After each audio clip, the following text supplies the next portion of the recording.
Turn the lights back on. Wow. Retro Electro Tech. When real audio ruled the world. Greetings once again, ladies and gentlemen. This is Retro Ernest of Retro Electrotech, and pardon the heater noise in the background. So I wanted to make a video on a topic I get asked about a lot, and I receive a series of questions that pretty much cover the same thing, and that is, what should I pay for this? What should I pay for that? Should I buy this? Should I buy that? And I want to do this video again so I could send it as a link to people who contact me regarding that topic. And I seem to get that a lot through email more than phone calls, with that question.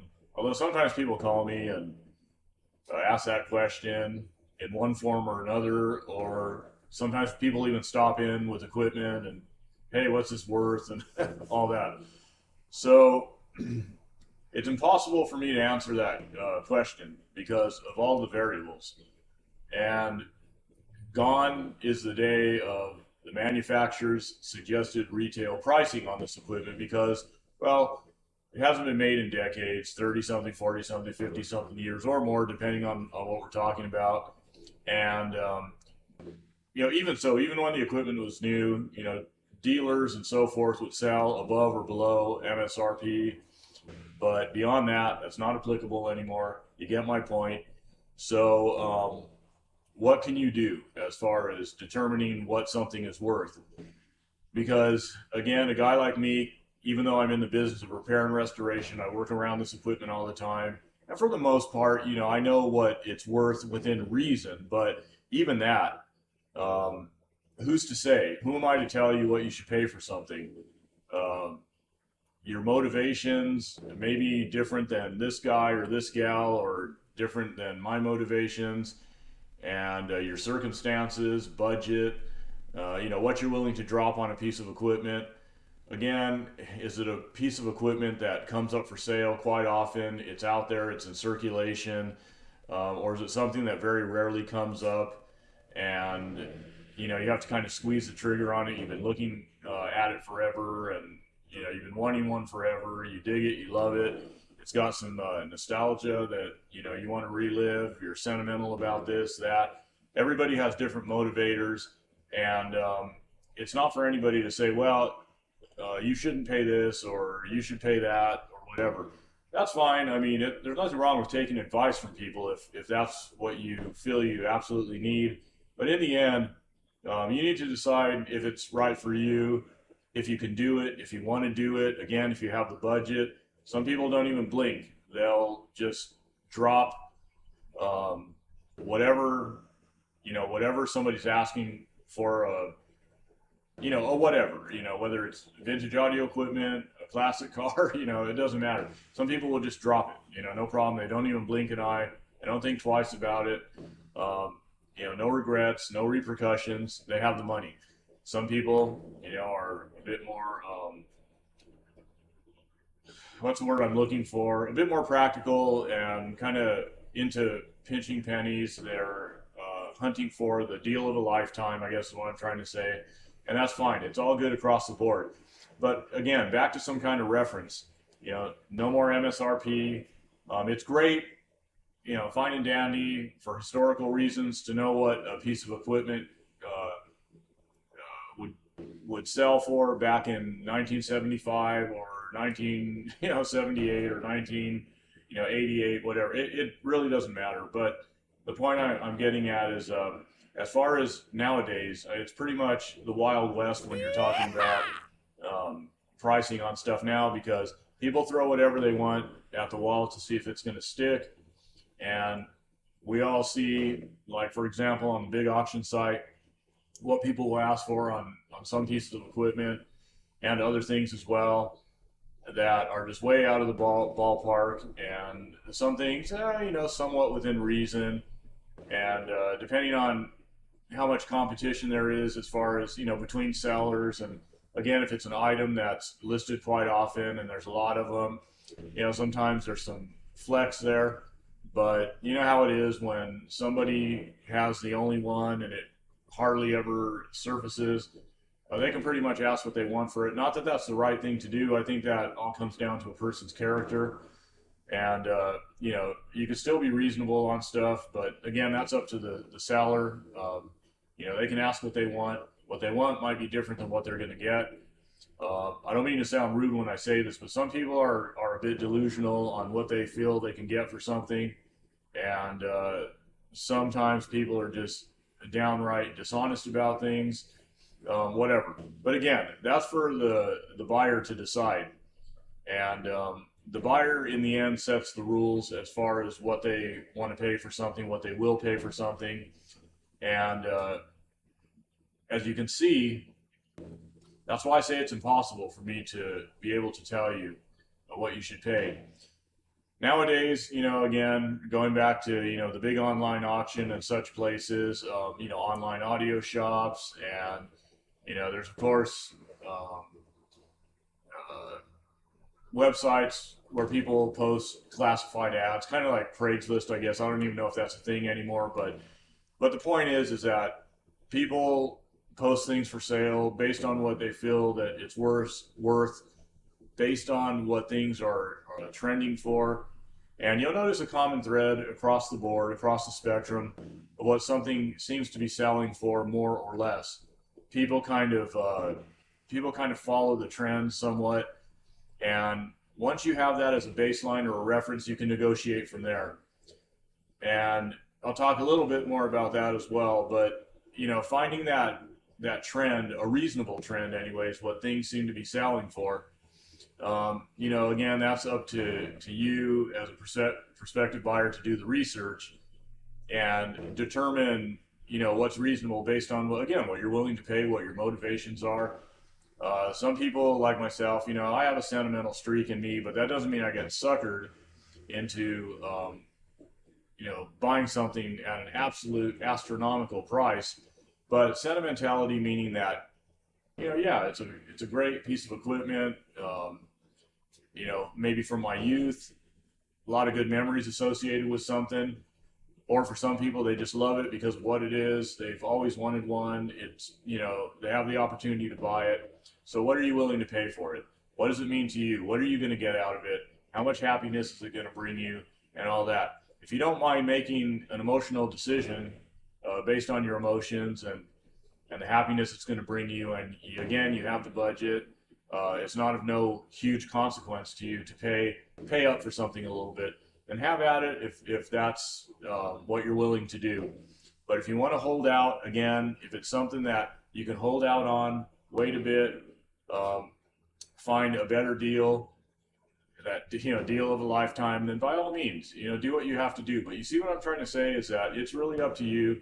But I'm just giving you some food for thought so you can kind of think it through and say, yeah, that makes sense. I get it. And, I'm aware of, condition issues with anything that's in the vintage or antique realm, especially electronics. And I try not to get caught up in the fervor of things.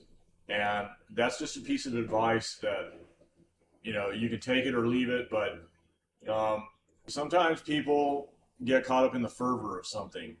And, with bidding and with this and with that. And in all honesty, that's where I kind of tap out. I don't allow myself to get caught up in the fervor, but that's me. So, because I don't like to pay astronomical prices for something unless it truly, truly warrants that, okay? We're talking a very, very, very super collectible and rare item, whatever it may be.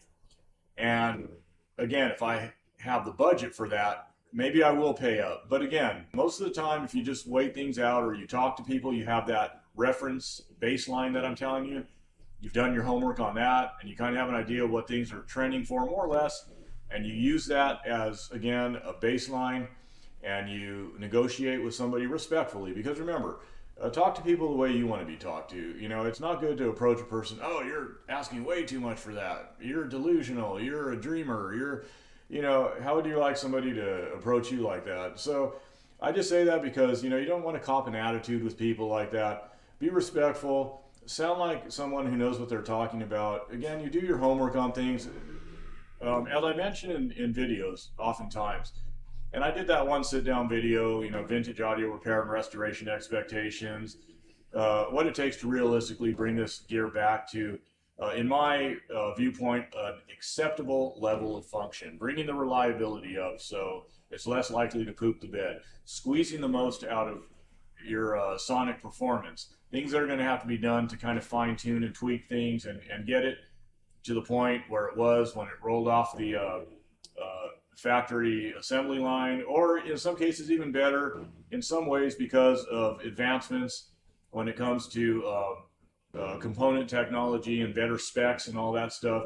You can do a lot with these great receivers and amps and all that if somebody gets their hands in there who knows what they're doing, who does meticulous work, so forth and so on, and treats the equipment right. It's great equipment, but that's my point, is that you have to be aware, you have to kind of do your homework, educate yourself a bit, because when you're talking to a person, you can bring things up, again, respectfully and say, well, it's a great piece of equipment. It's nice. For example, if it's a clean specimen, you can say just that. Say, yeah, that's really clean. It was well cared for. The exterior looks nice.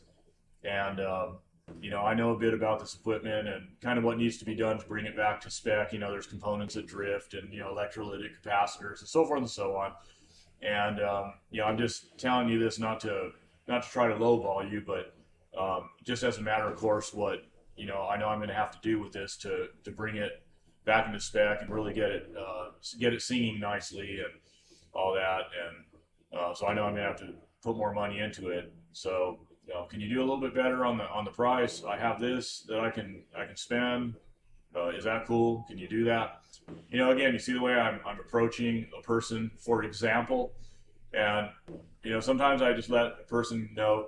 I bring it up casually that I'm in the business. This is what I do, and I don't say it because I'm trying to aggravate a person and come off like a know-it-all and all that. But just let them know that I'm aware.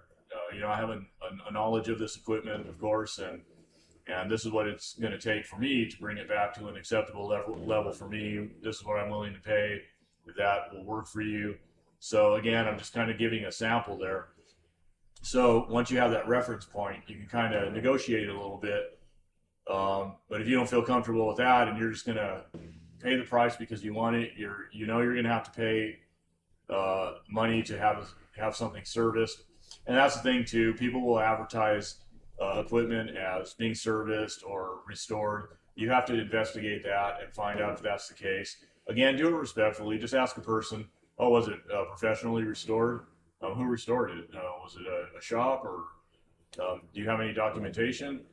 I'd like to have that in my file on it. If I do buy it, I like to kind of keep a file on stuff that I own, and if I'm going to make a bigger purchase on something, I like to have sort of a history, a file, and so that when I pass it on, it can, the file can transfer over to the next person.